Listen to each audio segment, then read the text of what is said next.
extend BC device. Pre-workout, Mr. Hyde.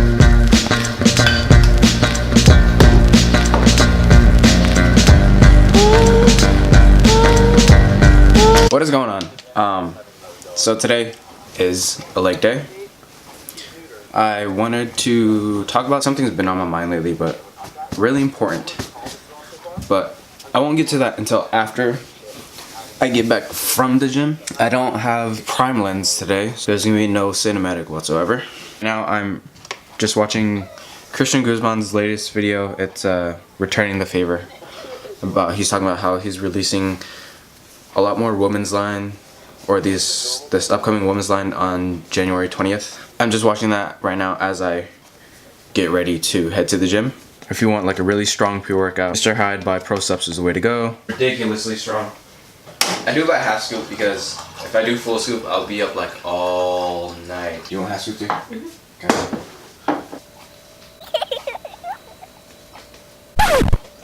I'm not sponsored by ProSupps or anything. I'm just genuinely telling people it's actually a really good product. Good taste, good effect, a really strong effect actually. Oh, well, now at the gym. I'm at the gym now, so yeah. So usually, when I do like this, I always start with like cardio, no matter what form. Treadmill, Stairmasters, bike. I always start out at a pretty, it's like a mellow pace, like 2 miles per hour, and then every minute and a half I would bump up my speed. My legs were pretty frozen today. My knees are just like super tight, so I just wanted to get the blood flowing. I forgot what this movement was called, but it's where like I lay down like a T and then I kick one leg over to the opposite side. It cracks my back a lot, and I always do this before I work out because I want my back as straight as possible while doing really heavy compound movements like squats, weighted lunges, because I don't want my back to be like really bad and crooked, because my back's already like kind of crooked enough, so I'm trying to prevent that from getting worse.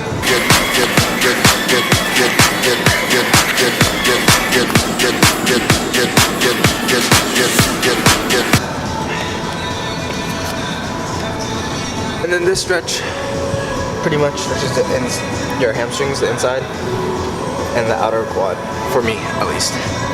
And I hold it for about 10 to 15 seconds for each side. Go deep as I can while holding it for about 10 seconds. My flexibility is pretty bad, so I want to be able to get more flexible. It helps in the long run when I get older. And I don't want to be like those type of people when they get older, where you can't even do like a simple stretch, or else you'll crack something or pull a muscle or whatever. Flexibility is very important, especially during your movements. Any movement really, you want to be able to make sure you have proper form, good flexibility.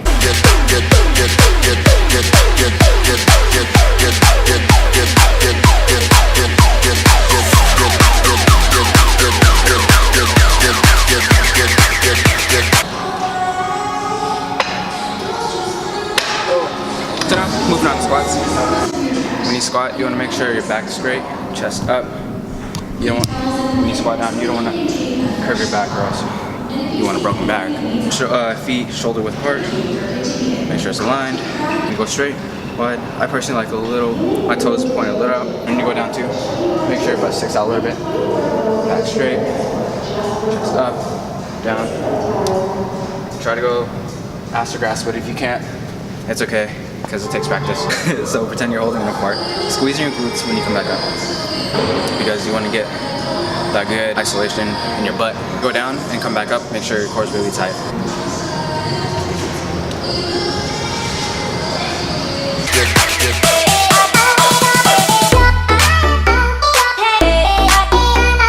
The person I was working out with at the time, they taught me a trick where if you can't make your back straight, not looking up when you squat, because then makes your back curved a little bit, which then helps you straighten out your back later on.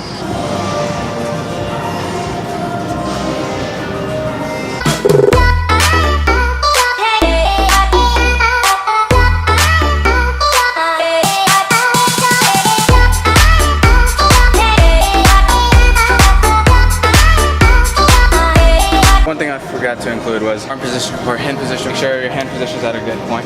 So for me, I like to put my fingers on the line. Not too wide, not too close. So that's a good position for me. But obviously if you're a much taller person, you might go wider because more broad shoulders, longer arms also. For me, as a shorter person, I don't have to go super wide. Some people like to go close. Some people like to go wide. Just whatever's more comfortable for you. Out of breath. And that hoodie was so hot.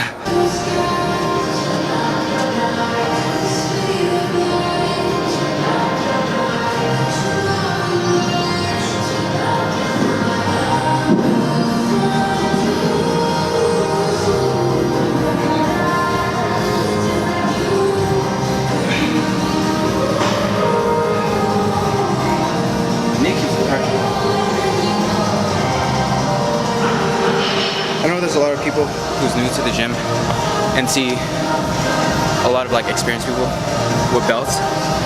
Belts are a good thing, but it's not like needed. Just because you see someone who's more experienced than you have a belt doesn't mean you need it. You need to learn the fundamentals, the basics of working out first, and then you gotta make sure your form is good. The only time I'd recommend a belt is once you start going a lot heavier. So I like to use a belt once I get to 200 plus pounds. It helps me keep my core tight, back more straight, whereas if I didn't, my back would be a little more rounded. At least my lower back would. It would be a little more rounded. But yeah, those who are new, you don't need the equipments right away. It's nice to have, but it's a lot better to learn the fundamentals first and to have correct form.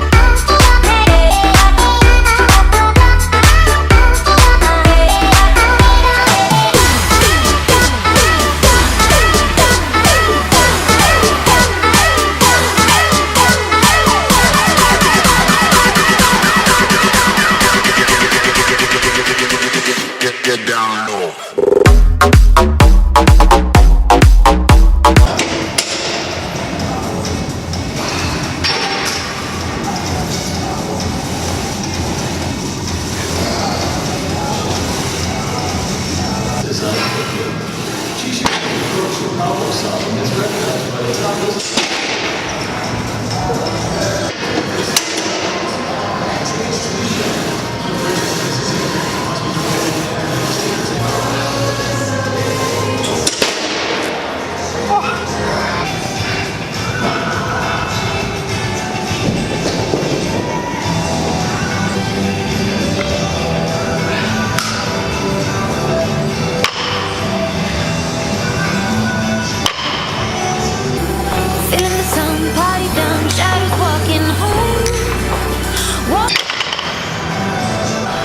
I'm not really a deadlift person, but I kind of want to get more into it, which is why my deadlifts are super light compared to a lot of people. I've always had like a bad back ever since I was a kid. My spine was like never straight. Straightening out more within the years as I get better with my form. Also, just want to be able to perform, be good in every like exercise movement. I'm doing sumo deadlifts just to start out. I can't really do conventional deadlifts because it hurts more of my back. So, which is why I prefer sumos. They're a lot easier, but it doesn't mean that it's easy overall. It's still pretty hard, especially coming from someone who doesn't really do deadlifts. If anyone watching, if my form is like really bad, can you correct me on it? Thanks. When you say it like that, let me fuck you right back.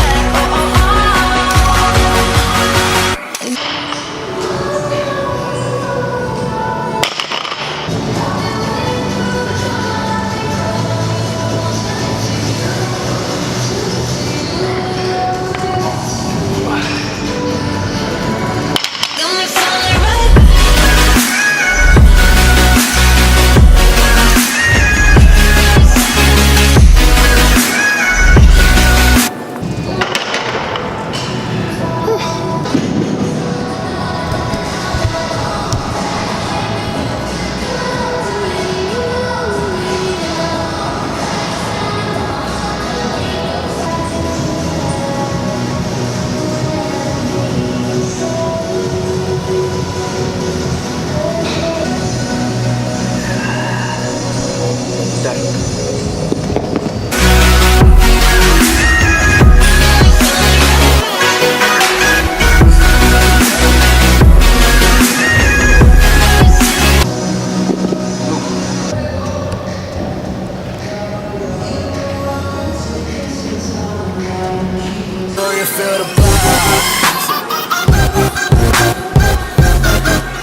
topic I really wanted to talk about was how fitness really changed my life. So it started back in probably freshman year of high school, which was 2012.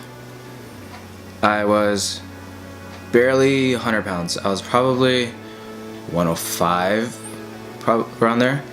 And I was like skinny as a stick. I was anorexic and my metabolism was really fast also. I was in Hawaii at the time with a friend, and he was like, hey, you should come work out with me, see if you like it or not. And I was like, alright, cool.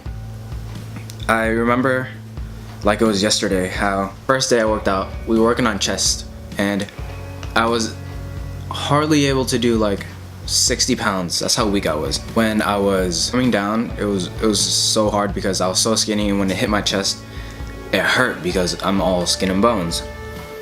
I'll try to find a picture for you how skinny I was. I was 14 years old. I didn't really take fitness seriously until I was about 17 years old, which is about 3 years ago. Honestly, from that day, I was pretty much hooked onto fitness. I started noticing changes in my body within a week when I was working out.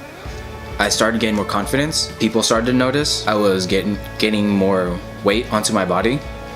I was getting bigger. I was just happy how my body looked. Working out was just also better overall for your health, longevity of your life. As I look back, it's just I've come a long way to be where I am now, and I wouldn't change it at all, to be honest. It was a lot of blood, sweat, and tears that I put in to be where I am now.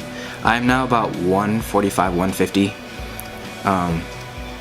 And I started barely over 100 pounds, 105. So that's a big difference within 3 years. Also, what I want to do is pretty much, I want to make my own gym line, clothing wise, and then probably if I can later on, I want to be able to make my own gym, but obviously I'm going to start small and then ease my way up, take one step at a time. That's what I've been doing for this past probably almost a year now. I've been drawing, I've been coming up with names. I have a whole list on my wall. In my room, I have like this large cork board where I have names, the logo I want, and my drawings. And honestly, I put so many hours into on days without sleeping because I've just been too focused on that. I would like to be able to share with you